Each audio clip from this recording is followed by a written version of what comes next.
Hello and greetings everyone. My name is Steve. Welcome Bull Runners. Welcome to the Bull Runners community. I hope everybody's having a fantastic day today. In this video today, I want to touch base a little bit on the market, just show you where we at with the market right now, and then just point out how early we're really into crypto.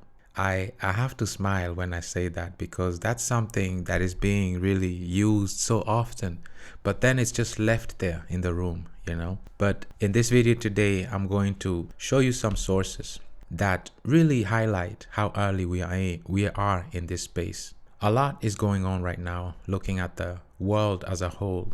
Crypto is still a small niche, and soon I'll point out how small that niche really is on a global scale. We tend to forget to look at the whole picture of what's going on around us in the world that affects this small niche just as much. But in this video today, I really just want to really give you some resources and understand where we are right now in the space. Education is key in this space, and in general, if you know, that's how the saying goes.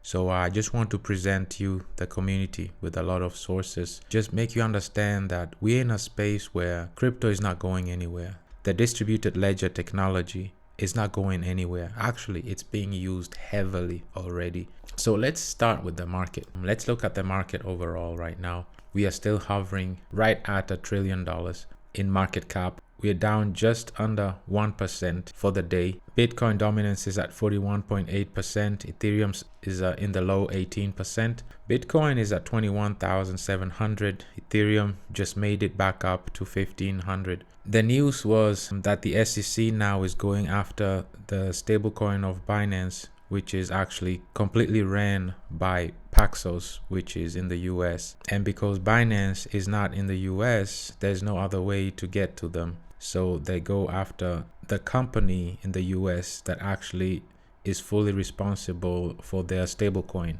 BUSD. So that shook the market. That caused a lot of fear because naturally BNB is the largest exchange in the world by volume. It is the number 4 cryptocurrency, as you see here on CoinMarketCap. So all these causes a lot of fear to retailers. So that's in a nutshell, what shook the market. If we zoom into Bullrun, we see that one Bullrun is at $1.54 right now. Liquidity is very healthy at 412,000. The volume is right under 3,000 right now. The market cap is at 1.5 million. We've been going sideways for the past few days, just along with the market. What helps us a lot is also, like I say, we are paired with the USDC stablecoin, which brings a lot of stability to us. Bullrun was really built in a special way. Its ecosystem is built to sustain a winter, to sustain a bear market, as we have the staking and the bulldozer combined. And the bulldozer being USDC distributions for those who are participating on the staking platform. Also, we have the True Burn, which burns tokens from Uniswap and from the total supply. We already burned almost 18,000 tokens. And as you see, the staked amount is 74.6%. So we have a high staking amount. We have a high burn amount. Despite the low trading volume right now, we are holding strong in the market, going sideways. And like I mentioned in the last video, we're having our first event coming this weekend, our Bullrun House event in London, England, to bring exposure to Bullrun to a brand new demographic. We're bridging crypto to the real world, and we are introducing crypto to a crowd in an environment that they're the most comfortable in. So now let's get to how early are we in crypto. Of course, I'll put all the links down in the description section so you can take your time and read on it. Like I said, education is key. If you know, you know. So it's important to always educate yourself, understand where we are in the market, understand the space we're in. So here are some numbers. The global crypto adoption right now, as of 2023, that we just started, we're in February 14th today. The estimation of ownership rates on global average is at 4.2%. Roughly about 420 million crypto users worldwide, knowing that the world population is right above 8 billion. So in North America, it sits around 54 million. South America is 33 million. Europe, 31. Asia, 260 million. Africa 38 million, and then Oceania, you see 1.5 million. There's some more interesting numbers here, and it shows you that the all-time high Bitcoin alone had reached 1.15 trillion in October 2021. So at the peak of the bull run, Bitcoin alone had a higher market cap than we currently have. Bitcoin right now is sitting at a 419 billion market cap. Bitcoin is roughly sitting at a 1/3 of where it was at its peak during the bull market. And the top countries are the US, India, Pakistan, Nigeria, and Vietnam. Also, if you look at the demographics, 63% are male, 37% are females, 72% are aged 34 or under. Here you see a list even in more details. And what just stood out to me is, for example, like how the Philippines, Pakistan, and Nigeria, they all have much higher crypto ownership percentage than, say, France, UK, and Germany. So yeah, take your time. I'll have these links down in the description below. You can go through it yourself and really understand how early we are in this space. So this just shows you how crypto is not going anywhere. The distributed ledger technology is here to stay. It's more efficient than the traditional financial system right now, definitely. So let's get into the next article. On August 1st, 2021, Switzerland became one of the first countries in the world to enact legal regulations for blockchain technology. As we know, Switzerland, it is one of the leading locations in the area of distributed ledger technology and blockchain. And we all know Switzerland to be, especially in the financial sector,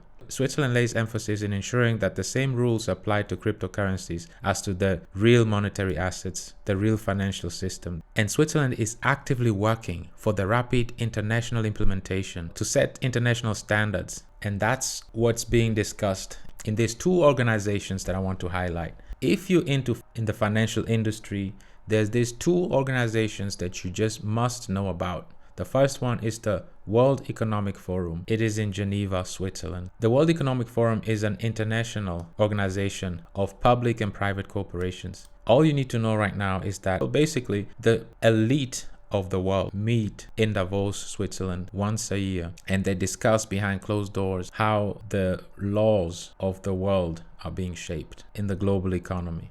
I'll put this link down here and I'll have you go through it. It's very detailed. It's very important to understand these organizations. These are world elites that are meeting together behind closed doors and shaping the laws of the world. Another one is BIS, Bank of International Settlements. It's also headquartered in Basel, Switzerland, and its mission is to support central banks to pursue monetary and financial stability. Basically, what BIS is, it is a bank for the central banks. Of course, I'll leave the link below. Take your time, go through it. The reason why I'm pointing out these organizations is just to show you how early we are still in this space. And this is another thing that I want to point out.